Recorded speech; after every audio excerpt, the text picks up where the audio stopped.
Aditya Degree Colleges, leading companies లో 10,000 plus placements with 13.5 lakhs highest package.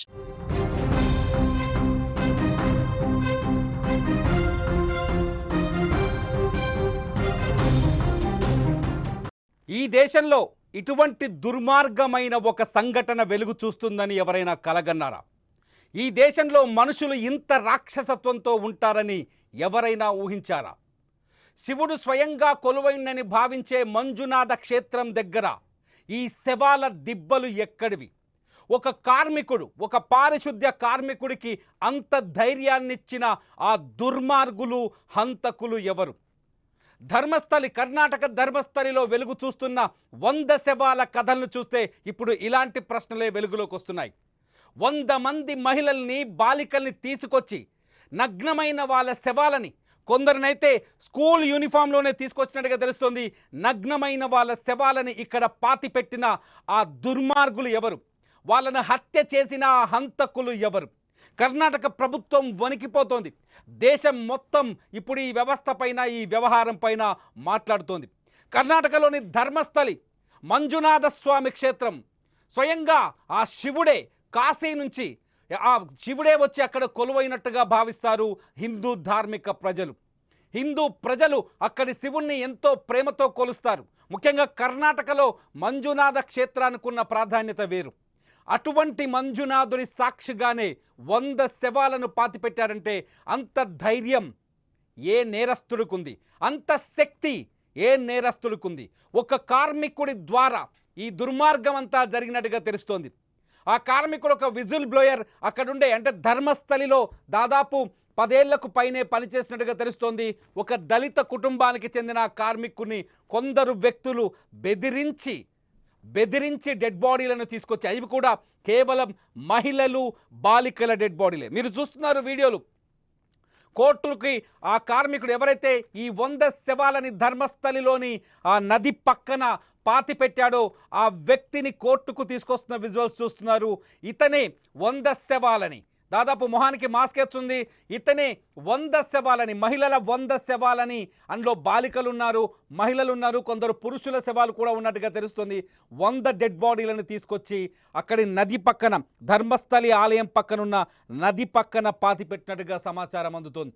అతనే చెప్పాడు, దాదాపు 10 ఏళ్ల పాటు ఈ కార్మికుడు, ఈ పారిశుద్ధ్య కార్మికుడు, అతని పేరు ఇంతవరకు మనకు బయటకు రాలేదు, ఈ పారిశుద్ధ్య కార్మికుడు విజిల్ బ్లోయర్గా పనిచేసేవాడు. 10 ఏళ్ల పాటు ఆయన అక్కడి నుంచి, అంటే ధర్మస్థలిలో ఉండకుండా పారిపోయి 2014లో పారిపోయాడు. 2024లో అక్కడికి వచ్చాడు. వచ్చిన వెంటనే 24 నుంచి ఇప్పటి వరకు అతనిలో పాప భీతి పెరిగిపోయింది. చనిపోయిన మహిళలు అతను పాతిపెట్టిన, ఎందుకంటే అతను డెడ్ బాడీస్ ఎక్కడ పాతిపెట్టాడో అతనికి చాలా బాగా తెలుసు. ఏ ప్లేస్లో ఏ డెడ్ బాడీ ఉంది, ఆ డెడ్ బాడీ పైన ఎటువంటి గాయాలు ఉన్నాయి, వాళ్ళని ఏ పరిస్థితుల్లో ఆ మృతదేహాన్ని, ఆ డెడ్ బాడీని, ఆ మహిళ మృతదేహాన్ని తీసుకొచ్చి అప్పగించారు తనకనే విషయం చాలా బాగా తెలుసు. కాబట్టి అవన్నీ ఊహించుకొని ఆయన అదే ధర్మస్థలిలో తన నివాసంలో, తన ఇంట్లో నిద్రపోలేకపోయాడు. భయంతో పోలీసుల ముందుకు వచ్చారు. ఒకసారి ఒరిజినల్ కథలోకి వెళ్దాం. ఒరిజినల్ కథలోకి వెళ్తే కర్ణాటకలో ఉంటుంది ధర్మస్థలి. ఈ కర్ణాటకలో ఉన్న ఈ ధర్మస్థలికి బెల్తంగడి, అంటే ఉత్తర కర్ణాటక జిల్లా బెల్తంగడి జిల్లాలో ఉంటుంది, తాలూకాలో ఉంటుంది ఈ ధర్మస్థలి ఆలయం గురించి భారతదేశంలో ఉన్న హిందువులు ఎవరికి చెప్పాల్సిన పని లేదు. ధర్మస్థలంలో ఉన్న మంజునాథ స్వామిని కొలవని శివభక్తులంటూ ఈ దేశంలో ఎవరూ లేరు. అటువంటి ధర్మస్థలిలో 1998 నుంచి 2014 వరకు ఒక దుర్మార్గం జరిగింది. ఆ దుర్మార్గం చిమ్మ చీకట్లో ఎవరికి తెలియకుండా కొందరు డబ్బున్న, పలుకుబడి ఉన్న మదహంకారులు, మదంతో రగిలిపోతున్న, మదంతో అధికారంతో రగిలిపోతున్న కొందరు వ్యక్తులు, కొందరు మహిళల్ని, అమాయకురాలైన మహిళల్ని అట్టకాయించి అత్యాచారం చేసి ఆ తర్వాత హత్య చేసి ఆ మృతదేహాలను తీసుకొచ్చి ఈ పారిశుద్ధ్య కార్మికుడికి అప్పగించేవారు. అతను చెప్తున్నాడు, నన్ను బెదిరించారు అని. 1994 నుంచి 2014 వరకు నన్ను భయపెట్టి, బెదిరించి డెడ్ బాడీలని బలవంతంగా నా చేత పూడ్చి పెట్టించారని, ఆ శవాలన్నింటినీ పూడ్చి చేశాను అని చెప్తున్నాడు ఆ విజిల్ బ్లోయర్ ఎవరైతే ఆ పారిశుద్ధ్య కార్మికుడు ఉన్నాడు. 2014లో ఎందుకు ఆపేశావని అతన్ని అడిగితే ఒక విచిత్రమైన, భయంకరమైన నిజం చెప్పాడు.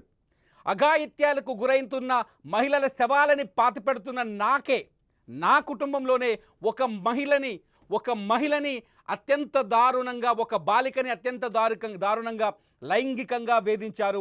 ఆ లైంగిక వేధింపుల తర్వాత తనకు ఆ ప్రాంతంలో ఉండే అర్హత లేదని, ఆ పని చేసే శక్తి తనలో లేదని అక్కడి నుంచి పారిపోయినట్టుగా చెప్తున్నాడు. ఈ శవాలను వరుసగా అతని చేత పాతి పెట్టించడం వల్లే అక్కడి నుంచి పారిపోయినట్టుగా తను ఒప్పుకున్నాడు. దీంతో ఒక్కసారిగా 10 ఏళ్ల పాటు ఆ కార్మికుడు అదృశ్యమయ్యాడు.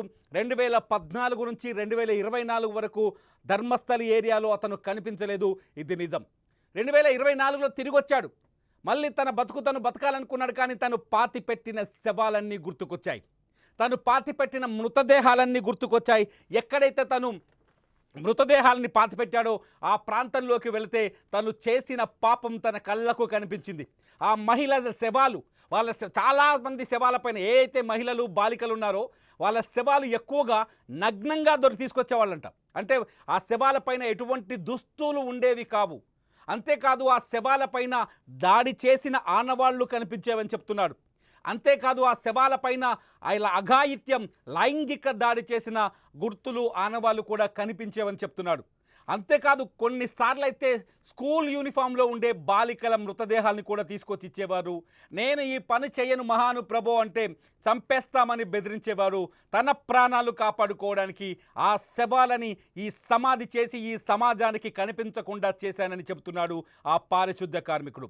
నోరు తెరిచిన ఆ పారిశుద్ధ్య కార్మికుడు ఇప్పుడు ఒక్కసారిగా భారతదేశ ప్రజలందరినీ విస్మయంలోకి నెట్టేశాడు. భారతదేశంలో ఒక పవిత్రమైన ఆలయం సమీపంలో ఇటువంటి దుర్మార్గమైన చర్య జరిగిందా అని ప్రతి ఒక్కరిని ఆలోచింపజేస్తున్నాడు. ఎందుకు బయటపెట్టావు స్వామి ఈ విషయాన్ని అని ఇవాళ అడిగితే, చనిపోయిన ఆ మహిళల పాప భీతి తనను వెంటాడిందని చెప్తున్నారు. ఒక హత్యని దాచిపెట్టిన పాప భీతి తనను వెంటాడిందని, కంటి నిండా నిద్రపోలేదు, కడుపు నిండా అన్నం తినలేదు, సుఖం అనే దానికి దూరమైపోయాను, ఈ జీవితం ఇంతేనా, నేను నిజాన్ని బయట పెట్టకపోతే ఆ పాపం తన కుటుంబాన్ని ఏళ్ల తరబడి దశాబ్దాల తరబడి వెంటాడుతుందనే నిర్ణయానికి వచ్చే ఈ విషయాన్ని బయటపెట్టానని చెప్తున్నాడు. ఈ నెల జూన్ 3వ తేదీన ఆ కార్మికుడు నేరుగా పోలీస్ స్టేషన్కి వెళ్ళాడు. ధర్మస్థలి పోలీసుల దగ్గరికి వెళ్ళి నేరుగా కూర్చొని పోలీసులకు ఒక ఫిర్యాదు చేశాడు. అయ్యా, నేను 1998 నుంచి 2014 వరకు నేను 100 మంది మహిళల శవాలని పాతిపెట్టాను ఈ ధర్మస్థలి పక్కనే ఉన్న ఈ నది పక్కన అని. ఎందుకు నది పక్కనే పాతిపెట్టామంటే, నది జలాలు వచ్చినప్పుడు అక్కడ నీళ్లు ఇంకి ఆ శవాలు వేగంగా కుళ్ళిపోతాయి, మట్టిలో కలిసిపోతాయి, అందుకనే నదీ పరివాహక ప్రాంతంలో పాతిపెట్టానని చెప్పాడు. అతని మాటలు విన్న పోలీసులకు కళ్ళు బయర్లు కమ్మాయి. నిజంగా ఇటువంటి సత్యాన్ని వినే శక్తి కూడా అవసరం. ఆ శక్తి ఇక్కడి ప్రజల్లో లేదు. మీరు వీడియో చూస్తున్నారు, మీలో ఉందా? నేను 100 మంది శవాలని పాతిపెట్టాను అక్రమంగా, ఎవరి కంట పడకుండా అని ఒక వ్యక్తి వచ్చి మీకు చెప్తే మీరు ఎలా ఫీల్ అవుతారు చెప్పండి? ఆ వినే శక్తి మీకుంటుందా? నిజంగానే అదిరిపోయారు ధర్మస్థలి పోలీసులు. అతని మాటలు కర్ణాటక రాజకీయాల్లో ఊహించని ఒక దుమారాన్ని సృష్టించాయి. అతని మాటలు ఏదైతే మంజునాథ స్వామి పరమ పవిత్రంగా భావించే మంజునాథ స్వామి ఆలయంలో, మంజునాథ స్వామి పాలక మండలిలో ఊహించని ఒక షేక్, ఒక బ్లాస్టింగ్ లాంటి లాగా అతని మాటలు వినిపించాయి.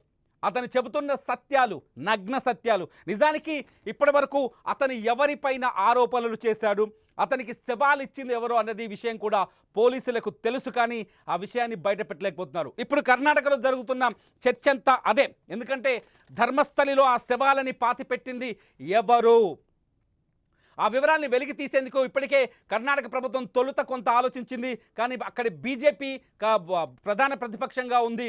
బీజేపీకి అధికార కాంగ్రెస్కు మధ్య ఈ 100 శవాల వివాదం తీవ్ర దుమారాన్ని రేపుతోంది. కాంగ్రెస్ ప్రభుత్వం అయితే కర్ణాటక మహిళా కమిషన్ ఇచ్చిన ఫిర్యాదుతో కాంగ్రెస్ ప్రభుత్వం అక్కడ సీనియర్ ఐపీఎస్ అధికారి ప్రణవ్ మహంతితో ఒక సిట్ని ఏర్పాటు చేసింది. ప్రణవ్ మహంతి ఈ కార్మికుడు చెప్పినవి నిజాలా అబద్ధాలా అని విచారించే పనిలో పడ్డారు. అయితే ఈ కార్మికుడు కొన్ని ఫోటోలని, అట్లాగే కొన్ని తను పాతిపెట్టిన చోట ఎవరైతే ఈ విజిల్ బ్లోయర్ ఉన్నాడో పారిశుద్ధ్య కార్మికుడు 100 శవాల్ని పాతిపెట్టానని ఇప్పుడు ఈ భయంకరమైన నిజాన్ని వెలుగులోకి తీసుకొచ్చాడో ఈ పారిశుద్ధ్య కార్మికుడు కొన్ని విషయాల్ని ఆధారాలతో సూచించినట్టుగా తెలుస్తోంది. ఆ శవాల్ని పాతిపెట్టిన ప్రాంతాల్ని పోలీసులకు చూపించాడు. ఆ శవాల్ని పాతిపెట్టిన చోట తవ్వి వాళ్ళ అస్థిపంజరాల్ని వెలికి తీశాడు. ఆ శవాల్ని పాతిపెట్టిన వాళ్ళ మృతదేహాలు ఎలా ఉంటాయో చెప్పాడు. మొత్తం అతను చెప్పిన మాటలకి ఆధారాల్ని కూడా అందించినట్టుగా తెలుస్తుంది.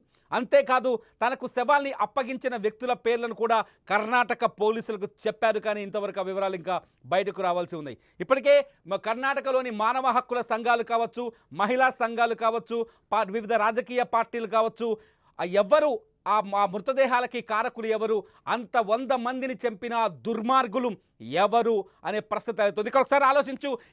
ఆలోచిస్తే మనకు అర్థమవుతుంది ఈ 100 మందిని చంపింది ఒకే వర్గం అని అర్థమవుతుంది. ఒకవేళ ఇది నిజమైతే ఈ 100 మంది మహిళల్ని చంపింది ఒకే వర్గం అని అర్థమవుతుంది. ఆ మహిళల్ని ఎలా పిక్ చేశారు, ఎలా లోబర్చుకున్నారు, ఎలా అఘాయిత్యానికి పాల్పడ్డారు, ఎలా చంపేశారనే విచారణ ఇప్పుడు జరగాల్సి ఉంది. ఆ మహిళల్ని గుర్తించడానికి ఇప్పటికే ప్రభుత్వం వేసిన సిట్ రంగంలోకి దిగింది. ఆ డెడ్ బాడీలని, వాళ్ళ ఎముకల్ని, వాళ్ళ అస్థి పంజరాల్ని తీసుకొని DNA టెస్టులకు పంపించింది. అంతేకాదు ఎవరైతే ఈ నగ్న సత్యాన్ని బయటపెట్టారో, ఎవరైతే ఈ భయంకర సత్యాన్ని బయటపెట్టాడో ఆ పారిశుద్ధ్య కార్మికుని కోర్టుకు తరలించారు. ఆ పారిశుద్ధ్య కార్మికుడికి ప్రాణభయం ఏర్పడింది. ఇప్పుడు అతని హత్య చేసే అవకాశం కూడా ఉండొచ్చు. అందుకని అతనికి టైట్ సెక్యూరిటీని ఏర్పాటు చేశారు. మొత్తం కర్ణాటకని ఇప్పుడు ఈ సమస్య దుమ్ము రేపుతోంది, దుమారు రేపుతోంది. అయితే బీజేపీ నాయకులు కొందరు, కర్ణాటక బీజేపీ నాయకులు కొందరు కొన్ని విచిత్రమైన వ్యాఖ్యలు చేశారు, కొంత ఆసక్తికరమైన వ్యాఖ్యలు చేశారు. ఎందుకంటే ప్రపంచంలోనే అత్యంత పవిత్రమైన ప్రాంతం ధర్మస్థలి. ఇక్కడ మంజునాథ స్వామి స్వయంగా మానస సరోవరం నుంచి నేరుగా వచ్చి కొలువయ్యాడని హిందువులు విశ్వసిస్తారు.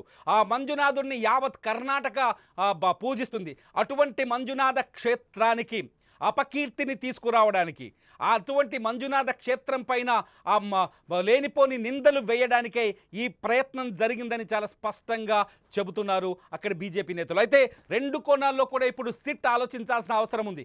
ఈ కార్మికుడు చెప్పిన మాటలు నిజమా? 1, ఈ కార్మికుడు చెప్పిన మాటల వెనుక వాస్తవాలు ఎంతవరకు ఉన్నాయి? 2, హంతకులు ఎవరు, వాళ్ళని ఎలా పట్టుకోవాలి అనేది 3, అంతేకాదు మంజునాథ క్షేత్రానికి ఈ హత్యలకు ఏమైనా సంబంధం ఉందా అనేది 4. ఇవన్నీ ఇప్పుడు వెలికి తీయాల్సిన అవసరం ఉంది. కొంతమంది ఆరోపణలు చేస్తున్నారు, సోషల్ మీడియాలో కొన్ని కామెంట్స్ రాస్తున్నారు. ఇవి ఎంతవరకు నిజమో నేను చెప్పలేను, కానీ ఆ కామెంట్స్ గురించి మీకు చెప్పాలనుకుంటున్నాను. ఏంటంటే మంజునాథ క్షేత్రానికి సంబంధించిన ఆలయ మేనేజ్మెంట్కి హత్యలకి సంబంధం ఉందని చెప్తున్నారు. కొందరు ధనవంతులకు ఈ హత్యలకి సంబంధం ఉందని మరికొందరు రాస్తున్నారు. అంతేకాదు మహిళా కమిషన్ అట్లాగే వివిధ పార్టీల మహిళా నాయకురాళ్ళు కూడా కొన్ని డిమాండ్లు చేస్తున్నారు. ధర్మస్థలి పరిసర ప్రాంతాల్లో గడిచిన 2 దశాబ్దాలుగా అంటే 20 సంవత్సరాలుగా మహిళలపై జరిగిన దాడులు, మిస్ అయిన మహిళలు, మిస్ అయిన బాలికలు, అఘాయిత్యానికి గురై అత్యాచారానికి గురైన మహిళలకు సంబంధించిన వివరాలు సేకరించి ఈ కేసులో ఇంక్లూడ్ చేయాలని అడుగుతున్నారు.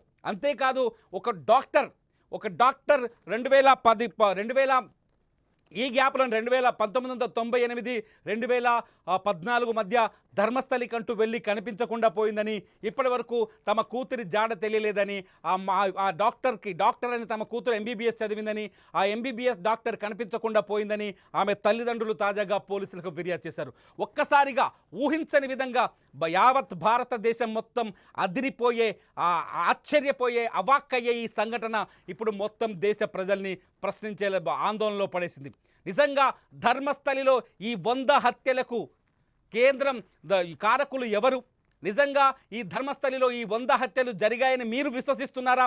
ఈ 100 హత్యల వెనుక మరేదైనా కుట్ర ఉందా? మీరేమనుకుంటున్నారు? ఈ వీడియో కింద మీరు కామెంట్ చేయండి.